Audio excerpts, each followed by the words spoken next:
Hello and welcome to Rogue Supercars. My name is Mike. If this is your first time to the channel, please hit the subscribe button. I'm almost to my 1,000 subscriber mark. When I do hit that mark, we'll be giving away the Hero GoPro 8. Today I'm doing a video on 5 things I dislike about the 2018 BMW M3CS. So on that note, off to the video. So today we'll be going over 5 things I dislike about the 2018 BMW M3CS. And I use the word dislike instead of the word hate as other people use in videos because there's really nothing I hate about the BMW M3CS. So before we go over those, I'm going to run to the touchless car wash.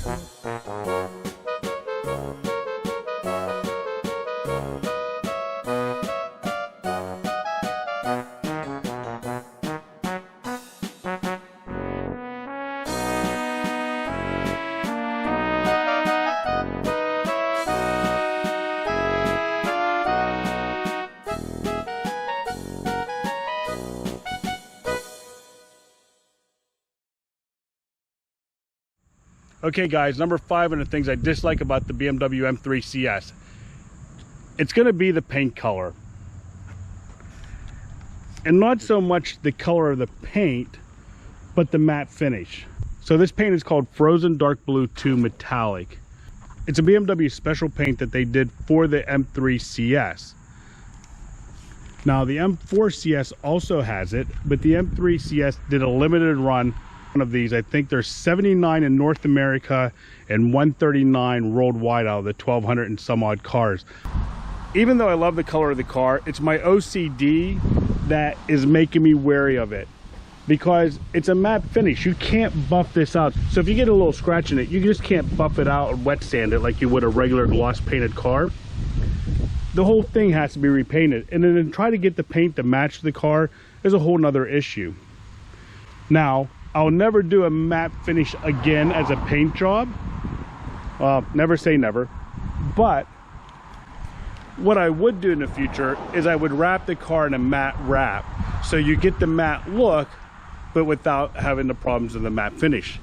So that's why number 5 is the paint finish on this BMW.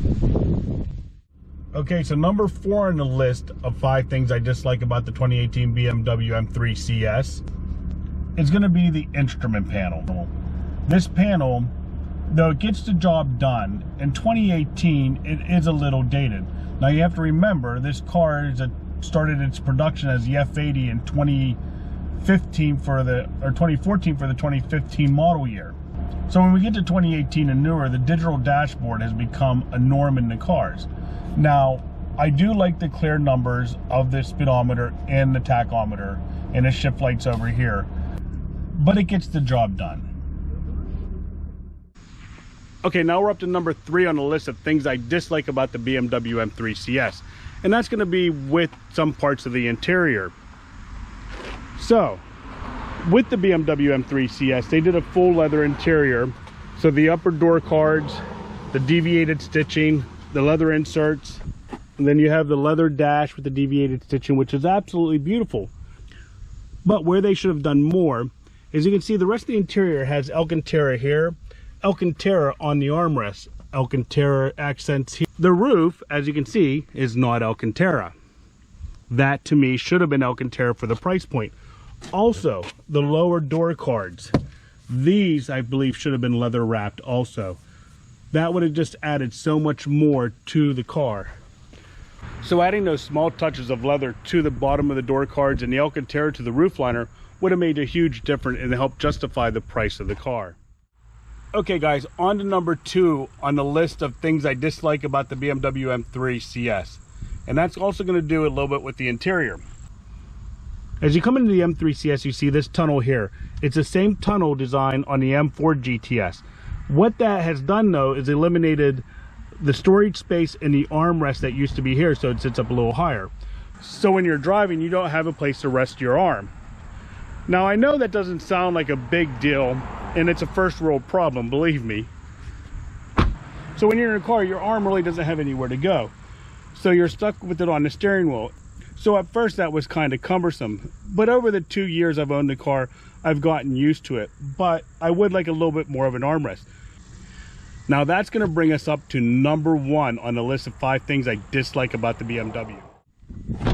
BMW, in all their wisdom, have decided to reduce the weight of this car. So they felt the need to remove some items of the car. And one of those creature comfort items was the comfort access system on the car, like I have with my daily BMW 5 Series. But yet, what they did do is they kept in the privacy shades. Here, the side windows. So they also left the motorized system in the back for the privacy shade. As you can see, it goes up and down. Now, I could have done without the privacy shade on the car. I don't think I've ever even used it. I would much rather have the comfort access system. So now I will demonstrate why this annoys me so much. So I'll lock the car with the key fob here. So I just locked it. I have the mirrors coated to go in. So now I've been driving all day in my 5 Series. The car's locked. I come home, I put the key in my pocket like I do my 5 Series, and I go to get in the car. And this is what happens. I grab that handle and I'm annoyed because on my 5 Series I grab the handle with my key in my pocket and it unlocks. Now it is keyless start, it's just not keyless entry. And like I said, I think they could have done without the motorized window shades and kept the keyless function in that car. So those are the 5 things I dislike about the BMW M3CS. Thank you for stopping by, and I'll see you next time.